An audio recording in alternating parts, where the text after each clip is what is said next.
안녕하십니까. 귀중한 시간에 존경하는 이사장님, 그리고 여러분께 이야기를 드리게 돼서 영광입니다. 이사님께서 전부터 인터넷 한국 또 일본 이야기를 하라고 몇 번 말씀을 하셨습니다. 여기 저도 몇 번 말하지만 전문가들이 계신데 제가 참 말씀드리기가 정말 조심스럽습니다. 또 한일 관계의 이야기는 이게 단순한 제 생각이 그렇습니다. 단순한 국가관계 이야기나 그런 것이 아니고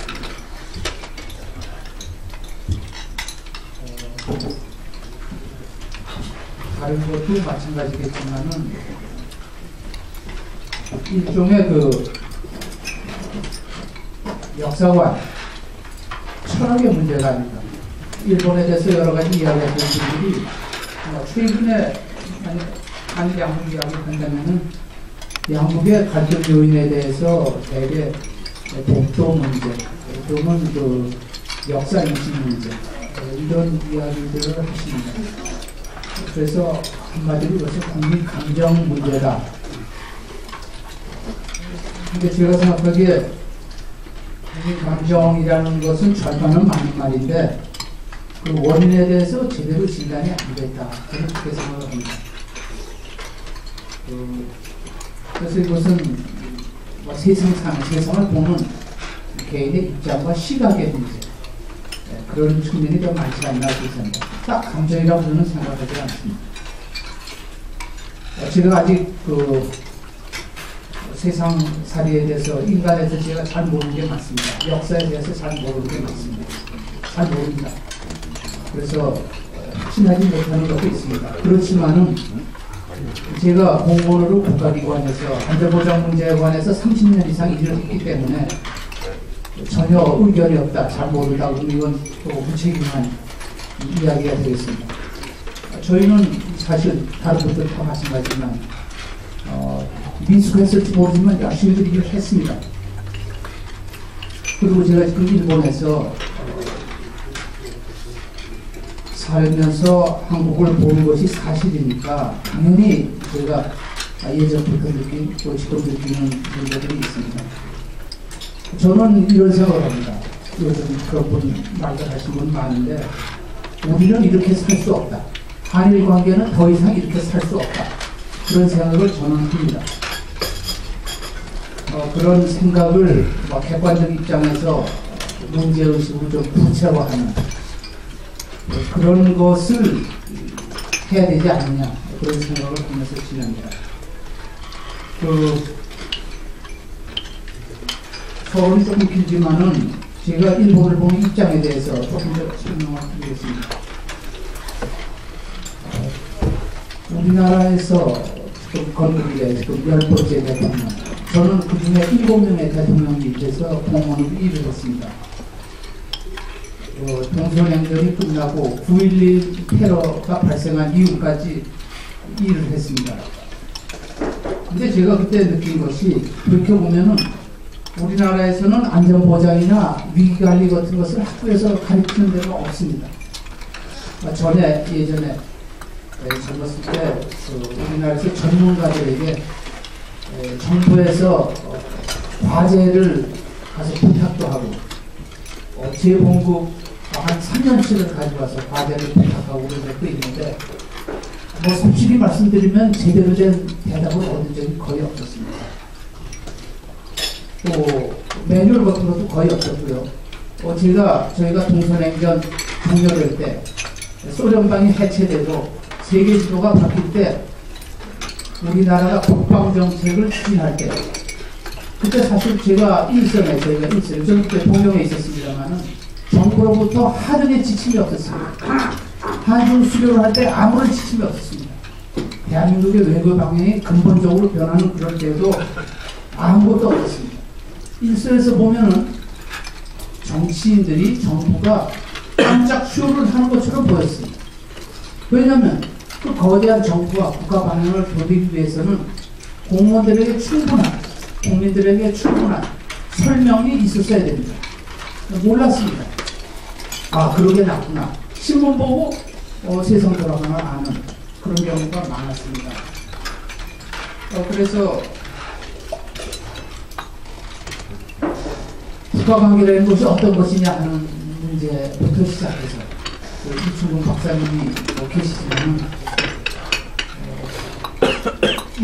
저희가 당면한 문제를, 예를 들어서 한일 관계를 어떻게 풀어야 되냐 하는 것을 우리 박 대통령 시대에 싸우면서 건설하면서 싸우고 하는 것처럼 매번 공부를 해가면서 부딪혔습니다. 저는 그래서 지금 한일 양국 언론들이 이런 저희가 지난 것을 정확하게 전달하지 않기 때문에 양국 간의 오해와 마찰이 심화되는 게 아닌가 이런 생각을 듭니다.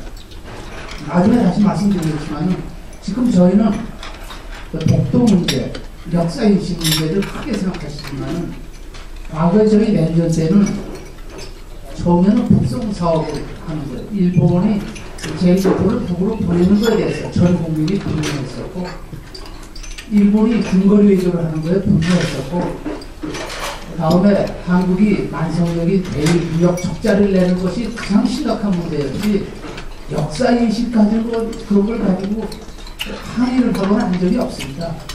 역사인식 이 문제가 나온 것은 솔직히 말씀드려서 6공화국이 이후의 이야기입니다. 저희가 먹고 살만해지고 동서냉전이 끝나면서 냉전 시의 서방 진영이 더 이상 결속하지 않는 그런 시점에서 터져 나오는 거고, 그것을 우연이 아니고 이념적으로 그 문제를 만든 세력에 의해서 제기가 됐습니다. 우선 그 일본 문제, 일본 사정을 간단히 말씀드리겠습니다. 일본은 여러분들이 아시는 대로 일본판 노무현 정권, 지금 사토야마 정권은 제가 그렇게 비교하는 것이 아니라 일본 사람들이 일본판 노무현 정권이라고 이야기합니다. 발족된 지 한 8개월이 지났습니다. 그래서 이 8개월 된 노무현 정권, 일본판 노무현 정권의 성적표를 한번 간단히 짚어볼 필요가 있지 않나 생각합니다.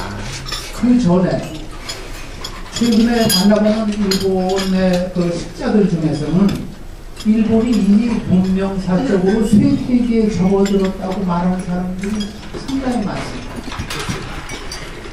제가 보기에는 말도 안 듣기 때문에 그분들은 정말 자기들이 이미 문명사적으로 쇠퇴기에 접어들어서 어떠한 처방도 아마 듣지 않을 것이다 라고 말하는 사람들이 제법 많이 있습니다.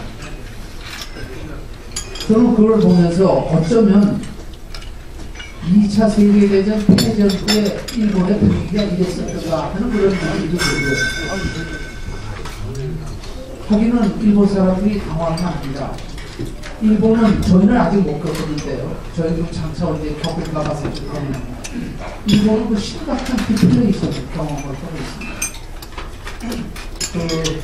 저희가 책에서 봤던 인플레이션의 반대가 디플레이션 정도로 생각했던 것과 실제로 한 국가가 경제가 디플레이션을 겪는 것은 정말 심각하다는 것을 일본을 보면서 느낍니다. 우리나라에서는 아마 그 집값이 떨어졌을 때 사람들이 재산을 박탈당하는 그런 느낌을 가지고 있다. 주식이 좀 떨어졌을 때, 집값이 떨어졌을 때는 제외하고는 한국에서는 제가 알기에 디플레이션을 경험하지 않았습니다. 한국 경제가 지금 지금까지 많이 잘해왔지만은 사실 제일 무서운 디플레이션을 한 번도 경험하지 않았다는 점에서 한국이 일본 같은 이런 걸 겪게 될 때 우리는 또 어떤 충격을 받을까 하는 그런 생각을 해봅니다.